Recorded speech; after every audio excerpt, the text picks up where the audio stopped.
Kisah Nabi Musa alaihi salam. Para ulama sepakat bahwa rentang waktu antara zaman Nabi Yusuf dan Nabi Musa sangatlah panjang, walau mereka berbeda pendapat dalam menentukannya. Ada yang mengatakan 1 abad dan ada juga yang mengatakan 4 abad.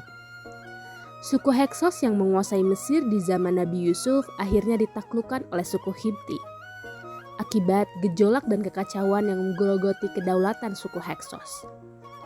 Pemimpin orang-orang Hibti inilah yang digelari dengan Fir'aun. Sepeninggalan Nabi Yusuf dan tergulingnya kedaulatan suku Heksos, Bani Israel pun terintimidasi. Mereka diperbudak oleh suku Hibti, yakni Fir'aun dan bala tentaranya, hingga zaman kenabian Musa alaihi salam. Ketika itu, Mesir dihuni oleh 2 suku besar, yaitu Hibti yang merupakan suku pribumi dan Bani Israel yang merupakan suku pendatang. Telah kita ketahui bersama pada kisah Nabi Yusuf siapa itu Bani Israel dan bagaimana bisa mereka akhirnya berpindah dari tanah mereka di Palestina dan akhirnya menetap di Mesir. Fir'aun yang memimpin suku Hibti dan menguasai Mesir di zaman Nabi Musa adalah seseorang yang sangat kafir dan angkuh. Ia bahkan dengan lancangnya mengatakan kepada rakyatnya, "Akulah Tuhan kalian yang paling tinggi." Dalam Quran Surat An-Naziyat ayat 24. Fir'aun dan bala tentaranya memperbudak dan menindas Bani Israel dengan berbagai macam siksaan dan penghinaan. Salah satu bentuk penganiayaan tersebut adalah ia memerintahkan para petugasnya untuk menangkap anak laki-laki yang lahir dari kalangan Bani Israel, lalu membunuh mereka. Perintah ini didasari ramalan para dukun Fir'aun yang mengatakan bahwa kelak akan lahir dari Bani Israel seorang anak penakluk yang akan menggulingkan Fir'aun dari singgasananya. Dikisahkan bahwa perburuan anak laki-laki ini sangat gencar.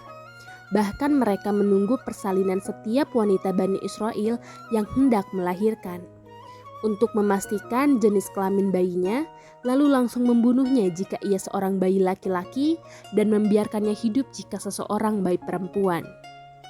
Allah mentakdirkan bahwa Nabi Musa alaihi salam akan terlahir setelah perburuan ini digencarkan. Sementara saudara kandungnya, Harun alaihi salam, telah dilahirkan sebelum adanya perburuan ini. Akan tetapi, Allah tidak ingin mengazab Fir'aun dengan seketika. Padahal sangat mudah bagi Allah untuk membunuh Fir'aun dengan sekejap jika ia kehendaki. Allah membiarkan Fir'aun dalam jangka waktu yang cukup lama agar kemudian Nabi Musa menggulingkan tahtanya. Allah menginginkan untuk mengazab Fir'aun dengan caranya, yaitu dengan membiarkannya hidup dengan tenang dahulu dan jika tiba masanya maka akan dihancurkan. Oleh karenanya para ulama menyebutkan bahwa Bashar al-Assad dengan kekejamannya sekian lama, Allah kelak akan menghancurkan dengan izinnya, akan tetapi tidak seketika, melainkan Allah akan membuat tersiksa dengan runtuhnya kepemimpinan sedikit demi sedikit sebagaimana kisah Fir'aun. Allah kemudian berfirman, "Dan kami hendak memberi karunia kepada orang-orang yang tertindas, Bani Israel di bumi Mesir, menjadikan mereka pemimpin serta menjadikan mereka orang-orang yang akan mewarisi bumi. Kami akan teguhkan kedudukan mereka di muka bumi dan akan kami perlihatkan kepada Fir'aun dan Haman beserta tentaranya apa yang selalu mereka khawatirkan dari mereka itu." Quran Surat Al-Qasas ayat 5 dan 6. Allah hendak memperlihatkan kepada Fir'aun ketakutan dan kekhawatirannya selama ini, yakni runtuhnya singgasananya dan kekuasaannya atas Mesir oleh salah seorang putra Bani Israel. Kemudian Allah berfirman, "Dan kami ilhamkan kepada ibu Musa, susuilah dia, dan apabila kamu khawatir terhadapnya, maka hanyutkanlah dia ke sungai Nil. Kamu tidak perlu mengkhawatirkannya atau bersedih hati tentangnya, karena sesungguhnya kami akan mengembalikannya kepadamu dan mengangkatnya sebagai seorang rasul." Maka dipungutlah ia oleh keluarga Fir'aun dan akibatnya dia Musa akan menjadi musuh dan kesedihan bagi mereka. Sesungguhnya Fir'aun dan Haman beserta tentaranya adalah orang-orang yang bersalah. Quran Surat Al-Qasas ayat 7-8.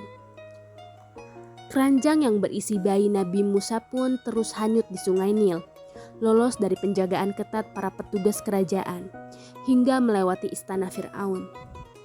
Asia, istri Fir'aun yang solehah, yang ketika itu berada di sekitar sungai Nil, melihat keranjang yang diisi Musa kecil ketika itu. Subhanallah, ketika Allah tumbuhkan kepada hati wanita solehah ini rasa cinta yang amat sangat kepada bayi di keranjang tersebut. Ia pun segera memerintahkan agar keranjang tersebut diambil dari sungai, lalu membawa Musa kecil kepada sang suami, Fir'aun. Sampailah Musa kecil di hadapan Fir'aun. Setelah memperlihatkan bayi tersebut, Fir'aun langsung mengetahui bahwa ia adalah bayi Bani Israel.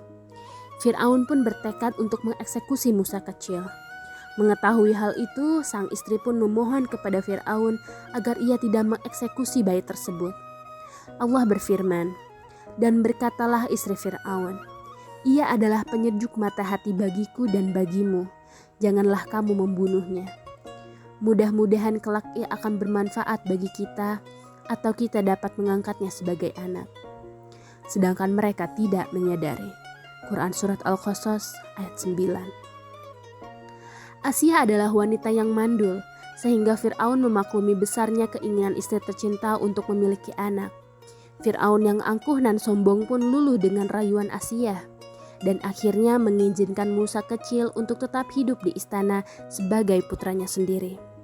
Subhanallah, singa yang ia buru setiap hari yang akan meruntuhkan singgasananya dan keangkuhannya, akhirnya ia yang tanpa sadar mengasuhnya di rumahnya sendiri. Untuk kisah selanjutnya, ditunggu part 2 ya.